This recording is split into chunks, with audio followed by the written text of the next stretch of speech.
wolf pack slaughters 19 elk in rare surplus killing. So, you've heard of wolf packs, right? But what about a pack so huge it could take down animals most packs wouldn't even try to mess with? A new pack of rare gray wolves has shown up in California. There are now 3 confirmed wolf packs in the state. Yeah, there's a record-breaking wolf pack out there, and they're not just roaming, they're hunting. But what exactly are they after with that much muscle behind them? I've dug into this wild pack story, and trust me, you're going to want to hear what's going down. Let's get into it. Alpha wolves. Verkhoyansk had seen its fair share of brutal winters, but this was something out of a nightmare. For 4 days straight, wolves ran wild through the snow-covered town, leaving behind a trail of dead horses. Not just a few unlucky animals, 30 in total, and that was only the beginning. These weren't just any wolves either. This was a super pack. A super pack is when more than 2 packs join together and move as a unit. A monstrous gathering of 400 predators, moving like a living storm, overwhelming anything that got in their way. With a population of just 1,300 people, Verkhoyansk was completely outmatched. Wolves usually roam in groups of 6 or 7, not a force so massive it could level an entire ecosystem in a matter of days. The townspeople had no choice but to fight back. A special task force was assembled. 24 teams of hunters, armed with snowmobiles, traps, and a bounty system that paid out 210 pounds per wolf pelt. The plan was simple: start thinning their numbers before things got even worse. But there was a problem. Wolves are smart. They didn't just charge blindly into gunfire. They lurked at the edges of town, watching, waiting. With the short daylight hours working against them, the hunters needed an edge, and they had one. As soon as the sun stuck around a little longer, helicopters would take to the skies, raining bullets down on the pack from above. It was an all-out war, man versus beast, and no one knew who would come out on top. No one could explain the sheer size of the pack at first. Wolves don't normally gather in numbers this huge, but then the pieces started to fall into place. According to wildlife expert Dr. Valerius Geist, the Siberian winter had been unusually harsh, wiping out the wolves' usual food sources. Rabbits, small mammals, gone. The wolves were starving, and starving predators do desperate things. They simply kill and kill and kill. Normally, wolves are cautious. They might take down a deer or an elk, but horses? That's a dangerous gamble. A horse can kick with enough force to shatter bones, and a single misplaced hoof could kill a wolf instantly. But this wasn't 1 or 2 wolves. This was 400. No single horse could fight off that kind of coordinated assault. The wolves went in with no hesitation, surrounding and slaughtering their prey like it was nothing. It wasn't just horses in danger either.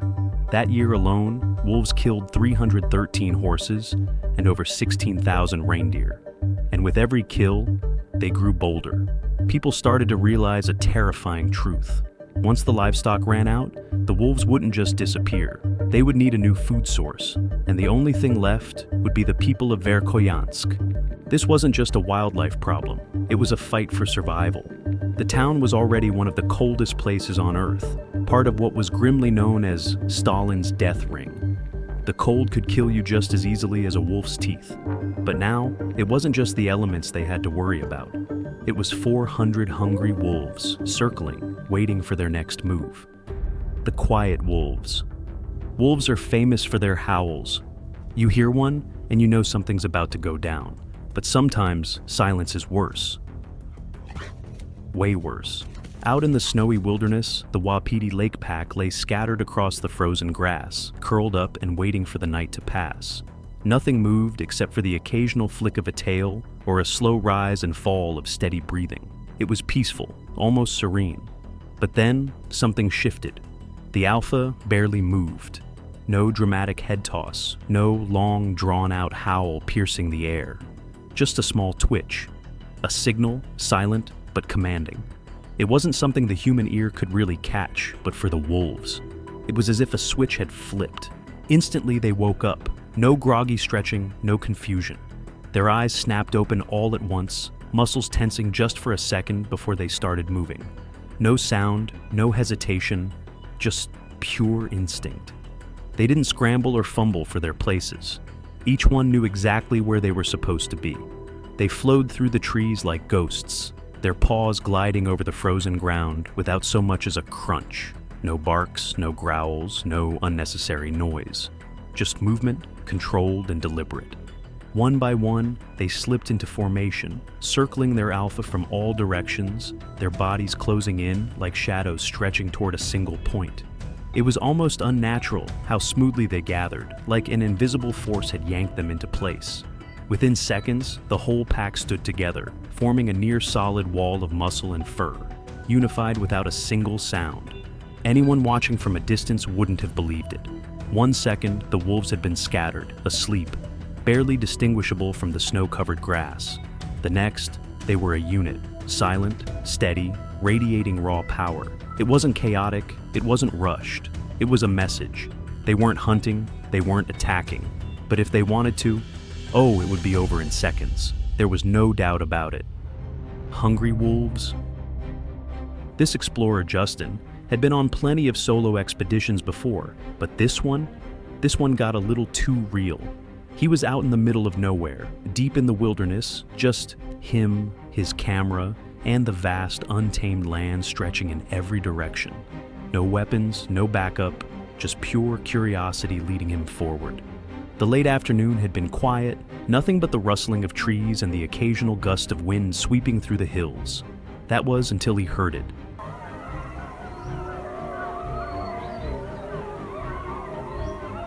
The low, distant howls of wolves rolling down from a nearby mountain. It wasn't the first time he'd heard them out here, but something about this time felt different. Maybe it was the tone, maybe it was how close they seemed. Either way, Justin's first instinct wasn't to back away. No, he wanted to see just how close he could get. So, in what can only be described as a questionable life decision, he pulled out his whistle and blew a response. It wasn't perfect, but he figured it was close enough to get their attention. And, did it work. Within minutes, movement caught his eye. At first, it was just 1 or 2 shapes shifting between the trees at the base of the hill. Then more appeared, and more, until he realized he wasn't looking at a couple of wolves. He was looking at an entire pack. They were cautious, silent, slipping through the grass like ghosts, barely making a sound as they approached. For a moment, Justin felt a rush of excitement. Wolves, up close. This was exactly the kind of footage he'd been hoping for. But that excitement quickly turned into something else when he noticed just how many of them there were. At least 10, maybe more, moving in sync like a well-trained unit. And then it hit him. He was completely alone. No weapon, no defense, just standing there in the open like an idiot who had just willingly invited a pack of apex predators over for a chat. The wolves didn't charge. They didn't growl. They just watched. Their bodies were low to the ground, their eyes locked onto him with an unsettling level of focus. 2 of them, bigger than the rest, stepped forward. They weren't aggressive, but they weren't exactly friendly either. They just studied him, heads slightly tilted, ears twitching, reading every tiny movement he made. Justin stayed still, his mind racing through every possible outcome. If they attacked, he was done.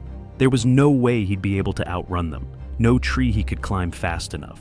He had made a mistake, an incredibly stupid mistake, and now he was at their mercy. The wolves held their stare, and Justin could practically hear his own heartbeat hammering in his ears. And then, just as suddenly as they had come, the tension broke. The 2 leading wolves exchanged a look, and then, as if making some silent decision, they turned and started moving back. One by one, the rest of the pack followed, melting into the trees as quickly as they had appeared. Justin stood frozen for a long moment, trying to process what had just happened. He had been surrounded by a pack of wolves, completely exposed, with no way to predict what they might do. And yet, they had chosen to leave. Not because they were scared, but because they simply decided he wasn't worth it. Minnesota's wolf pack. Minnesota's got a pretty wild history with wolves, literally. Northern Minnesota, in particular, is one of the best places in the US to find gray wolves, and people have been tracking them for decades. The state's wolf population has gone through some serious ups and downs over the years, bouncing between near extinction and solid recovery, all thanks to changing attitudes, conservation efforts, and, of course, the wolves' own ability to adapt. Back in the day, specifically from 1849 to 1965, wolves weren't exactly welcomed with open arms. In fact, there were bounties on them. If you killed a wolf, you got paid. This led to, well, a lot of dead wolves, especially in the southern and western parts of the state. By the 1950s, they had almost disappeared from Minnesota altogether. But wolves are nothing if not resilient. Fast forward a couple of decades, and things started turning around. By the 70s and 80s, researchers noticed that wolves were making a comeback, slowly reclaiming lost ground. By the late 90s, their numbers had climbed back up to about 2,000. Thanks in part to an abundance of deer, and the fact that some of their old stomping grounds had naturally started to recover. So, where do things stand now? As of the 2021 to 2022 survey, Minnesota's wolf population was estimated at around 2,691, spread across nearly 500 different packs. The average pack size hovers around 4 or 5 members, and each group stakes out a territory of roughly 148 square kilometers. It's a stable population.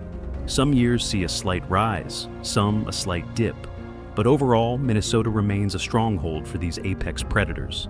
Now, some of these packs have gotten extra attention for being unique. A while back, researchers discovered a rare pack made up almost entirely of black wolves, which is pretty incredible considering black wolves make up only about 1.5 to 2% of Minnesota's wolf population. Then there are the massive packs that have been spotted, like those seen trotting across frozen lakes in Voyageurs National Park. Wildlife cameras have captured some incredible footage of these wolves moving together, offering researchers valuable insights into their social structures and behaviors. Speaking of research, there's a lot of effort that goes into keeping tabs on Minnesota's wolves. The state's Department of Natural Resources, DNR, runs regular surveys, tracking their movements using GPS collars, mapping out pack territories, and studying how they interact with their environment. Wolves aren't just fascinating to watch, they're also a key part of the ecosystem. They help keep deer populations in check, preventing overgrazing and allowing forests to thrive. In fact, studies show that areas with healthy wolf populations tend to have better balanced ecosystems overall. Nootka Island wolf. Nootka Island, off the west coast of Vancouver Island, is home to a rare and elusive group of wolves that few people ever get to see up close. These wolves, a subspecies of the gray wolf, have adapted to the island's rugged terrain, carving out a life in one of the most breathtaking and remote ecosystems in British Columbia. The island itself is a mix of dense rainforests, rocky shores, and mist-covered mountains. It's the kind of place where nature still feels wild and untouched, making it the perfect home for creatures that prefer to stay out of sight. Alongside the wolves, you've got bears, cougars, and even whales passing through the surrounding waters. It's a predator's paradise. Physically, Nootka wolves share a lot of traits with their mainland relatives: thick fur, sharp instincts, and a strong pack mentality. But they tend to be on the larger side, likely because of the island's unique environment and their steady diet of deer and smaller mammals. They're also highly intelligent and notoriously good at avoiding humans. If you ever spot one, consider yourself lucky. It's not every day you catch a glimpse of an animal that's mastered the art of staying hidden. Hikers and campers have occasionally reported sightings, usually along the beaches or deep in the forest. While these wolves aren't aggressive toward people, they're cautious and keep their distance. That being said, their eerie howls cutting through the night can send shivers down anyone's spine. For the indigenous Nucha-Nulth people, wolves hold deep cultural significance. They appear in myths, art, and traditional carvings, often symbolizing strength, loyalty, and wisdom. The connection between these people and the wildlife of Nootka Island runs deep, and the wolves are an important part of that legacy. Lakota Wolf Pack. The term Lakota wolves can bring to mind two different ideas, each tied to the beauty and importance of wolves in very different ways. On one hand, it's connected to a sanctuary in New Jersey that's dedicated to educating people about wolves. And on the other, it taps into the rich cultural history and symbolism wolves hold within the Lakota Sioux tribe. The Lakota Wolf Preserve, located in the picturesque Kittatinny Mountains of Columbia, New Jersey, is a place where people can come face to face with wolves in a setting that's as close to their natural habitat as possible. Founded in 1998 by James Stein and Becky Mace, the preserve isn't just a haven for wolves. It's home to other animals like bobcats, foxes, and lynx. The place stands as the largest wildlife sanctuary in the northeastern United States and is all about conservation. At the preserve, you'll find several different subspecies of gray wolves like the timber, tundra, Arctic, and British Columbian wolves. These wolves are part of the educational programs that aim to teach the public about the critical roles these animals play in ecosystems. Visitors can even take part in guided tours called Wolf Watch, where they can observe the wolves as they roam, interact with one another, and live out their days in a safe environment. The preserve also plays a huge role in wildlife conservation.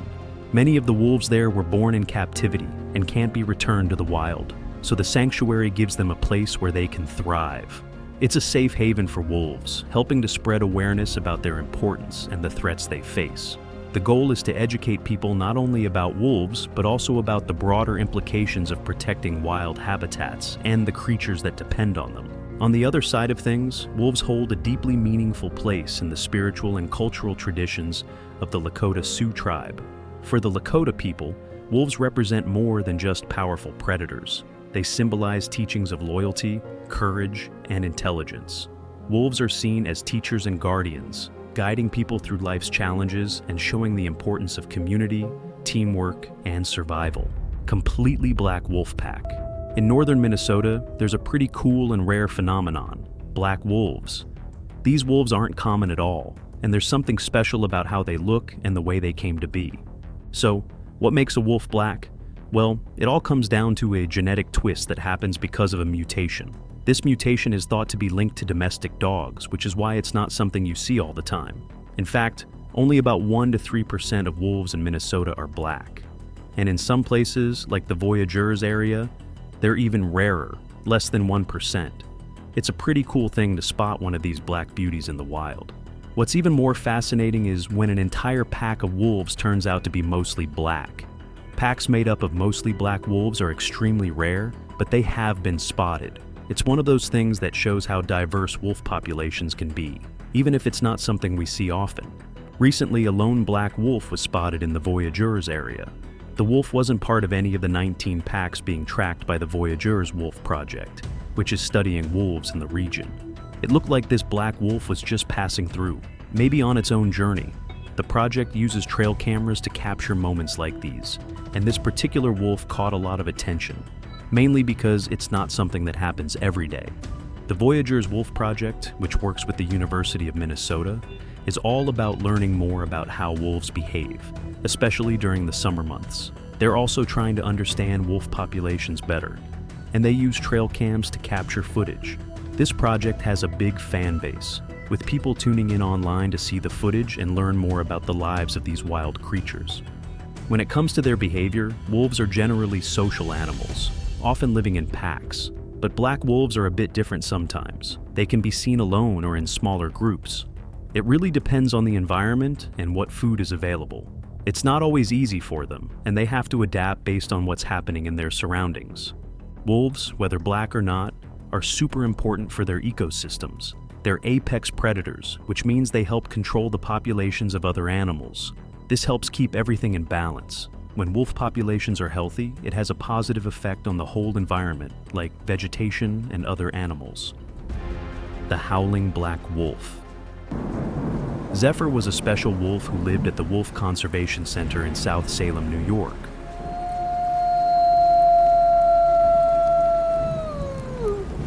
Born on April 20th, 2011, he was a Canadian or Rocky Mountain gray wolf, one of the center's ambassador wolves alongside his siblings Alawa and Nikai, and Atka, an Arctic gray wolf. These ambassador wolves had a unique role. They helped teach people about wolves and why they were so important to the environment. The WCC was dedicated to protecting wolves and educating the public. Founded in 1999 by Hélène Grimaud, the center focused on conserving endangered species, like the Mexican gray wolf and red wolf. Through breeding programs and public education, they worked to change how people viewed wolves and demonstrated how essential they were in nature. Visitors to the WCC had the opportunity to meet Zephyr and the other wolves through special programs. where they could learn about wolf behavior, their role in ecosystems, and the challenges wolves faced. These wolves were trained to be comfortable around humans, allowing guests to see their natural behaviors up close. If people couldn't visit in person, the center had live webcams set up so they could watch Zephyr and the others from anywhere. The Indian wolf pack. The Indian wolf is a subspecies of the gray wolf that's mostly found in parts of India. This wolf is built to survive in the hot and dry climates of the Indian subcontinent, which is quite different from the colder areas that other wolves call home. They're not as big as their northern cousins, but they're tough in their own way. Indian wolves are usually smaller, with adult males weighing between 50 and 70 pounds. They're about 2 to 2.5 feet tall at the shoulder. Their fur is shorter, which helps them handle the intense heat in the summer. The color of their coats can range from a gray to a reddish brown, making them blend well with the grasslands and scrublands they live in. One thing that helps them in their environment is their long legs. It's not just for looks, they're built for speed, helping them run down prey across the open land. These wolves are mostly found in regions like Rajasthan, Gujarat, and Maharashtra, where they roam grasslands, scrublands, and open forests. They're super territorial, with their home range stretching over large areas, especially if prey is plentiful, or if there's not much human interference. Indian wolves live in packs that are usually made up of about 6 to 10 members. The pack is led by a dominant alpha pair, often the parents, with the rest of the pack usually made up of their offspring. They're tight-knit, relying on each other for hunting and raising pups. Wolves are known for their communication skills, and Indian wolves are no different. They use a mix of howls, body language, and scent marking to communicate with each other. When it comes to hunting, these wolves are pretty smart. They mostly go after smaller and medium-sized animals like the chinkara, which is a kind of gazelle, or the black buck, but they'll also hunt smaller creatures like rodents and hares. Sometimes they'll even go after livestock if they're desperate. They tend to hunt in pairs or small groups, and often use a strategy where one wolf distracts the prey while others sneak around to flank it. Most of their hunting happens at night, although they'll also hunt during the day if needed.